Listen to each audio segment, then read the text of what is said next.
DS260 form भरने के बाद कुछ दिन एटलीस्ट लगभग 3-4 महीने लगते हैं। ठीक है। हेलो गाइस, तो कैसे हो आप सब? उम्मीद करता हूं कि आप सब बहुत अच्छे से होंगे। तो इससे पहले वाले वीडियो में हम लोग बात किए थे कि डीबी लॉटरी में नाम सेलेक्ट हो जाने के बाद DS260 फॉर्म कैसे भरते हैं, उसमें क्या क्या चाहिए होती है, क्या क्या इम्पोर्टेंट होता है, मैंने क्या क्या फेस किया है।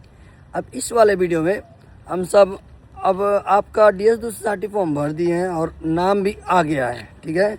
उससे लेकर आपको इंटरव्यू तक का इस वाले वीडियो में आपको देखने को मिलेगा। ठीक है। तो DS260 फॉर्म भरने के बाद कुछ दिन एटलीस्ट लगभग 3-4 महीने लगते हैं। ठीक है। आपको सेकेंड लेटर उसे बोला जाता है।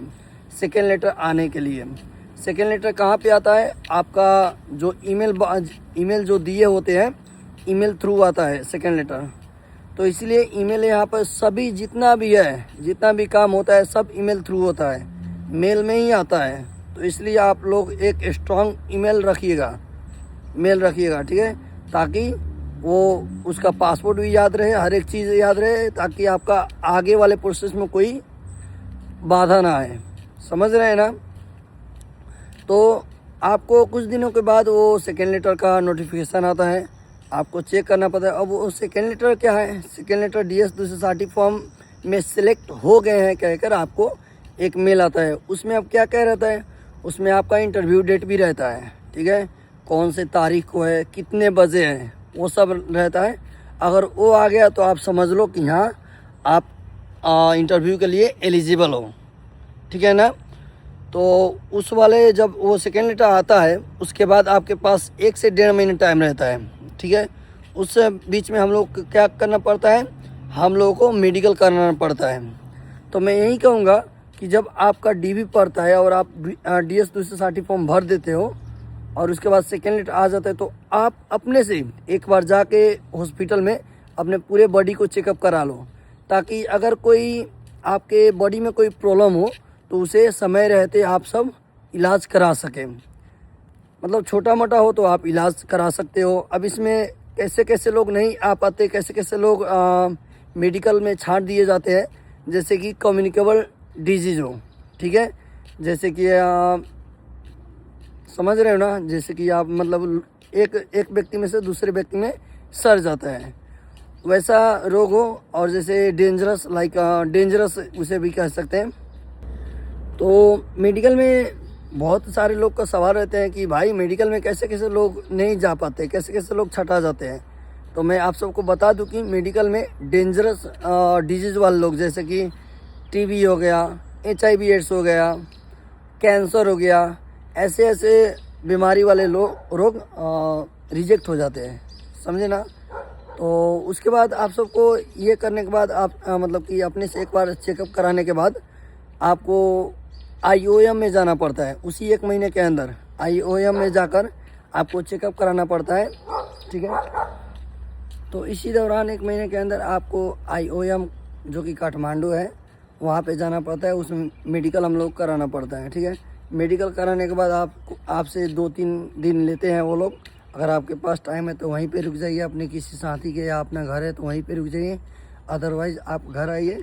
और जिस दिन आपका इंटरव्यू हो उससे 2 दिन आगे जाइए और वहाँ से अपना वो जो मेडिकल रिपोर्ट है जाकर रिसीव कर लीजिए। ठीक है। वो भी ऑप्शन वहाँ पे अवेलेबल रहता है। आप इंटरव्यू के दिन भी जाकर ले सकते हैं, लेकिन इंटरव्यू के दिन जाना मतलब भागम भाग हो जाता है। ठीक है ना? दिमाग नहीं काम करता, कन्फ्यूज़न हो जाती है। तो इसीलिए आप सब वो कर लीजिए। उसी दिन 2-3 दिन के बाद ही मैं सजेस्ट करूँगा कि ले लीजिए, अच्छा रहता है। उसके बाद वो लेकर हम लोग को जितना डॉक्यूमेंट है, लाइक वो मेडिकल रिपोर्ट, आपका लाइक पासपोर्ट, बर्थ सर्टिफिकेट, नागरिकता, अम्मी अबू का नागरिकता, जितना भी है +2 का सर्टिफिकेट, हर एक चीज़ जितना भी उसमें रिक्वायरमेंट है। ठीक है। जो डॉक्यूमेंट उसने मांगा है वहाँ पे लिखा होता है। जब आपको मेडिकल रिपोर्ट देगा ना, तो उसी पे लिखा होगा कि ये डॉक्यूमेंट लेकर आप लोग कहाँ जाइए। तो मतलब कि आप इंटरव्यू पे जाइएगा। तो वो सब लेकर आप सबको कहाँ जाना पड़ता है? तो जहाँ आपके इंटरव्यू रहता है, इट मीन्स US एम्बेसी में। और मैं आप सबको सजेस्ट यही करूँगा कि यूएस एम्बेसी में जितना जल्दी हो सके लाइक 1.5-2 घंटे पहले आप चले जाइए। सम टाइम क्या होता है कि भीड़ नहीं रहता है तो आप सबको अगाड़ी ही बुला देते हैं, ठीक है ना। तो वहाँ पे जाने के बाद आप सबका प्रोसेस स्टार्ट होगा। जैसे कि आपको वहाँ पे जाना पड़ेगा, रुपया के लिए मतलब कि हम लोग को 48,000 लगता है अंदर। तो उसके लिए आपको पहला फीस बुझाना पड़ेगा वहाँ पे, मतलब पेड करना पड़ेगा। तो वहाँ पे एक रसीद देते हैं, वो लेकर आप अंदर जाते हैं। उसके बाद आपको टोकन मिलता है। फिर आते हैं तो बाहर वाले सब डॉक्यूमेंट चेक करते हैं, कुछ पूछते भी हैं, नहीं भी पूछते हैं, तो वहाँ पे कोई दिक्कत नहीं होती है। तो जो भी है वो जेन्युइन बताइएगा, एकदम करेक्ट बताइएगा, उसमें कोई भी गलत इन्फॉर्मेशन मत दीजिएगा। गलत इन्फॉर्मेशन दोगे तो आप ही जाओगे, ठीक है ना। एकदम जेन्युइन होना चाहिए। तो टोकन के आधार पर आपको अंदर जाकर लाइन लगना पड़ेगा। आपका बारी आएगा तो आपको मतलब जिस वाले काउंटर पर बुलाया जाएगा उस वाले काउंटर पर आपको जाना पड़ेगा, ठीक है। तो वहाँ पे जाओगे, आप सबका मतलब कि वहाँ पे एक ऑफिसर होंगे, वो आपको बुलाएंगे। तो वहाँ पे दोनों ऑप्शन रहता है, आपका नेपाली भी रहता है और इंग्लिश भी रहता है। तो मैं बहुत लोगों से ये भी सुनता हूँ कि वो लोग ऑप्शन देते हैं, ऑप्शन नहीं देते हैं, ठीक है ना, कि आप क्या किस लैंग्वेज में बोलना चाहते हो, ऑप्शन नहीं होता है, आप सबको बोलना पड़ता है। जैसे कि नमस्ते बोलोगे तो वो लोग समझ जाएंगे कि नेपाली में ये बंदा इंटरव्यू देना चाह रहा है, और गुड मॉर्निंग गुड आफ्टरनून बोलोगे तो वो बस समझ जाएगा कि ये इंग्लिश में देना चाहता है। लेकिन कोई दिक्कत की बात नहीं, अगर आप गुड मॉर्निंग में बोलते हो तो वो क्वेश्चन पूछेंगे। अगर आप अच्छे से एक्सप्लेन नहीं कर सकते, अगर नहीं आप बीच में अटक गए तो वो लोग क्या करते हैं, स्विच कर देते हैं, ठीक है, नेपाली में पूछने लगते हैं ताकि आप अच्छे से एक्सप्लेन कर सकें, ठीक है ना।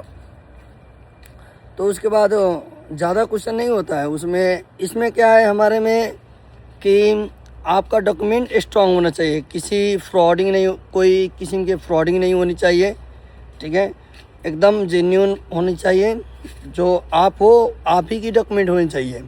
वो लोग जस्ट यही मेक श्योर करना चाहते हैं कि हाँ ये बंदा का ये डॉक्यूमेंट है कि नहीं है, ये फेक तो नहीं है, झूठा तो नहीं है। और वहाँ पे ज़्यादा करके खास करके आपका नाम पूछा जाएगा, आपका डेट ऑफ बर्थ पूछा जाएगा, आप कितने तक पढ़े हो वो पूछा जाएगा, आपके स्पॉन्सर का नाम पूछा जाएगा, आपका स्पॉन्सर का एड्रेस पूछा जाएगा, ठीक है। उसके बाद हो सकता है कुछ क्रॉस क्वेश्चन भी पूछे जाएंगे, जैसे कि आपका शादी हुआ है, आपका बच्चे हैं, ऐसा कुछ, मतलब कि यही कि क्योंकि बहुत लोग ऐसे भी होते हैं कि मैरिड होते हैं, अनमैरिड फॉर्म भरे होते हैं, ठीक है, अनमैरिड कह के अंदर जाते हैं। तो समटाइम अगर जो आप बोल दिए आपका आप अनमैरिड हो और मैरिड बोल दिए तो वहाँ पे डाउट हो जाएगा। अगर वो डाउट हुआ तो शक हुआ तो आप रिजेक्ट होने से आपको कोई नहीं बचा सकता। इसीलिए मैं फिर बोलता हूँ, जो भी आप भरे हो जेन्युइन होना चाहिए, हर एक चीज़ जेन्युइन होनी चाहिए। किसी किस्म के झूठ, किसी किस्म के फ्रॉडिंग वो नहीं होनी चाहिए। उसके बाद आपका अगर इंटरव्यू सक्सेसफुल रहा तो वो लोग बोल देते हैं कॉन्ग्रेचुलेसन, और आपको ग्रीन स्लिप दे देते हैं। अगर आप पर कोई डाउट लगी, उनको कुछ भी ऐसा डाउट लगा कि हाँ ये बंदा झूठ बोल रहा है या फ्रॉडिंग टाइप का है, तो आपको वाइट स्लिप दे देते हैं ताकि वो लोग मतलब कि शोध पूछ कर सकें, ठीक है ना। तो वो अपना प्रोसेस आगे बढ़ाते हैं। तो इसीलिए मैं आप सब मेक श्योर होइएगा कि जो भी इंफॉर्मेशन आपने डाली है DS 260 फॉर्म में, DS 260 फॉर्म में, वो एकदम करेक्ट होनी चाहिए, जेन्युइन होनी चाहिए, और उसमें कोई भी किस्म का झूठ नहीं होनी चाहिए, ठीक है ना। तो उसके बाद जो प्रोसेस है वो आगे वाले वीडियो में मैं बात करूँगा, क्योंकि ऑलरेडी बहुत बड़ा वीडियो हो गया यार, आप लोग बोर भी हो जाओगे, राइट। तो चलो आप सबसे अगले वाले वीडियो में मिलते हैं, तब तक bye bye, love you all, take care.